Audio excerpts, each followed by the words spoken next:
The sun was warm and golden over the neighborhood park, casting long shadows over the playground where the kids of Sprunky Town played without a care in the world. Pinki, Oren, Gray, Sky, and Veneria were knee-deep in a mud castle competition, each one trying to outdo the other with sillier and more dramatic creations. They laughed, flung mud, and called each other royalty of their muddy empires. Childhood was messy, loud, and wonderful. Then Wenda appeared. She walked through the park gates like she had been sent from another dimension. Tall, graceful, glowing with glitter and confidence. Her eyes sparkled, her hair bounced with every step, and her clothes shimmered with a strange, teenage flair no kid had ever seen before. So many options. This feels made just for me, Wenda purred, spinning around dramatically as the others stared. Pinki, blink, who is that?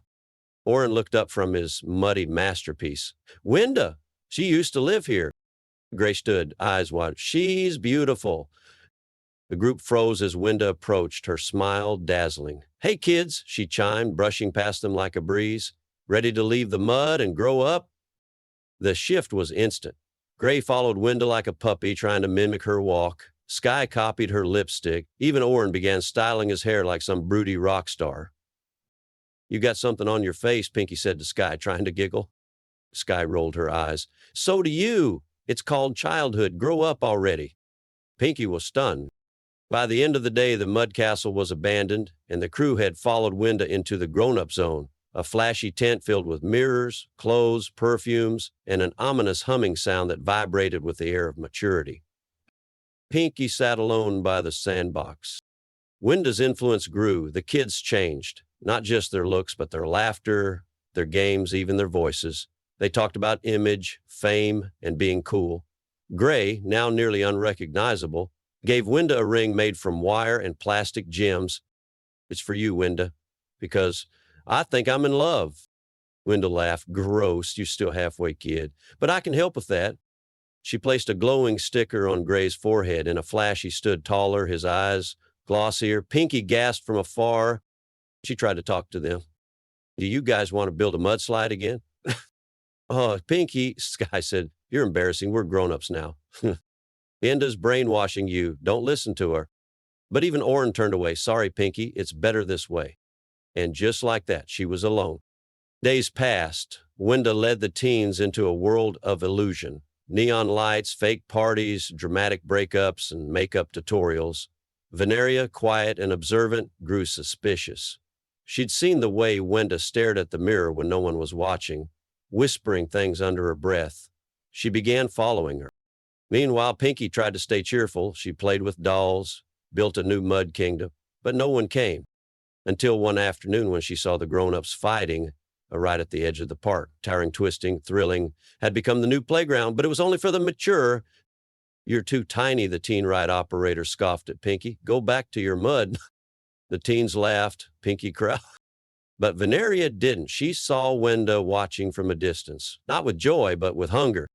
That night, Veneria crept into the tent of mirrors. At its center was a small black box, humming, glowing faintly. On it were etched the words, grow up and belong. She touched it, visions exploded in her mind. Wenda Wentz, a girl just like them, crying in a corner after being bullied, a dark voice in a mirror promising her she'd never be left out again. A deal, a transformation. Wenda had traded her childhood to become the embodiment of teen glamour in exchange for stealing others' innocence. Oh no, Veneria whispered. Suddenly, Wenda appeared behind her. You shouldn't have seen that. Her eyes glowed red. The final showdown began. Pinki returned to the park, hoping to make peace, but found it in chaos.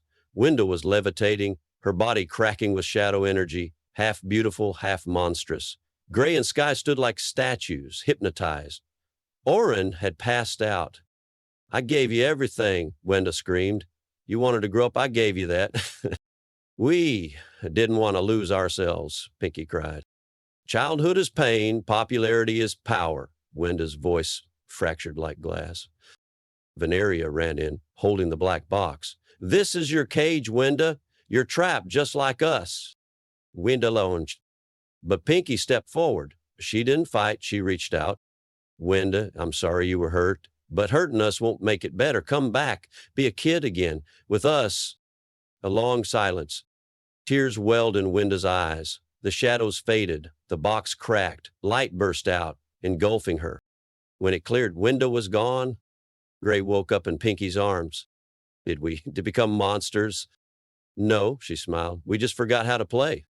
He slipped the broken ring on her finger. Let's start again.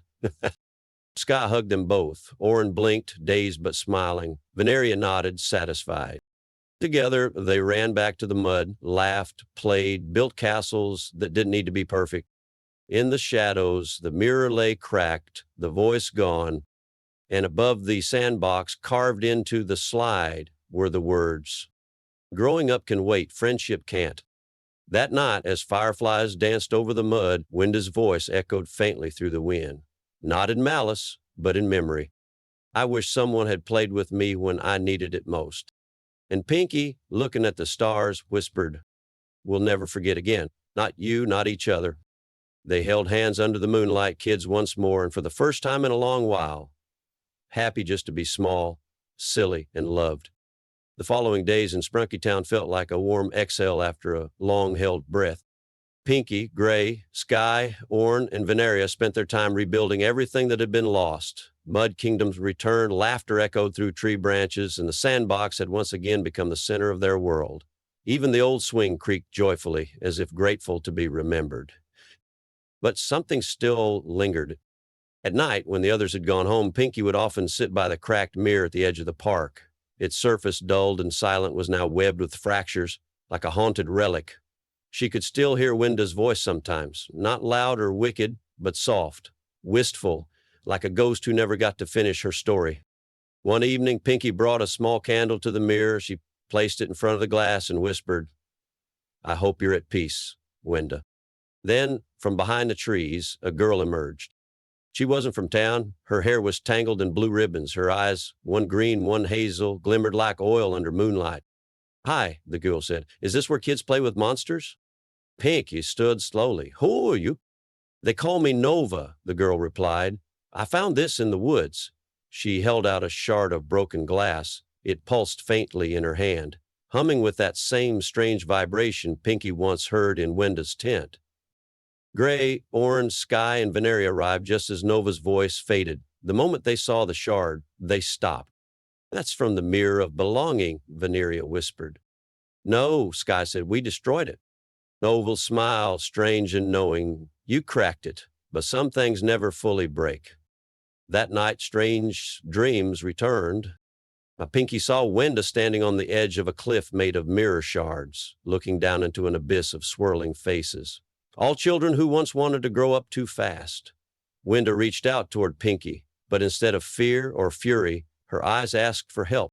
When Pinky whooped, she knew. Wenda hadn't vanished. She had been pulled into the reflection realm, a place where lost identities and fractured innocence were trapped. "We have to go," and she told the group the next morning. "Go in?" Oren asked. "Into what? The mirror's dead." "No," Veneria said softly. "The mirror isn't dead. It's waiting."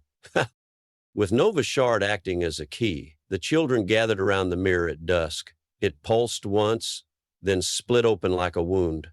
Light spilled out. Air turned cold. Without hesitation, Pinky stepped through. They entered a realm where time moved sideways. Trees were made of old yearbooks. Lakes shimmered with forgotten dreams. Every shadow whispered a version of who they used to be or feared becoming. They wandered through memories, their own and Wenda's. In one scene, they saw Wenda as a child again, holding a doll. As older girls laughed and snatched it away, her tears fell into the mirror. In another, they saw Wenda on her knees, begging the voice inside the glass to make her matter. Finally, they found her, curled in a glass garden, her body flickering between teen and child. She looked up when she saw them. "You came back?" Pinky knelt beside her. "You don't have to stay here." "I'm not sure I remember who I am," Wenda whispered. "Without all the glitter, the pretending, I'm just scared."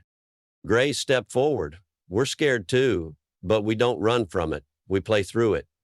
The mirror realm began to shake. It resisted release. The voice returned, deeper, angrier now. "She's mine." Nova stepped forward, holding up her shard. "No, she's ours." With that, the shards split open, not with destruction, but light. It engulfed them all, pulling them back toward the real world. When they awoke, they were back in the park. Wenda lay beside him, breathing, younger now, as if the curse had been undone, no longer an illusion, but a child again. Pinki smiled, welcome home. And Wenda cried for the first time in years.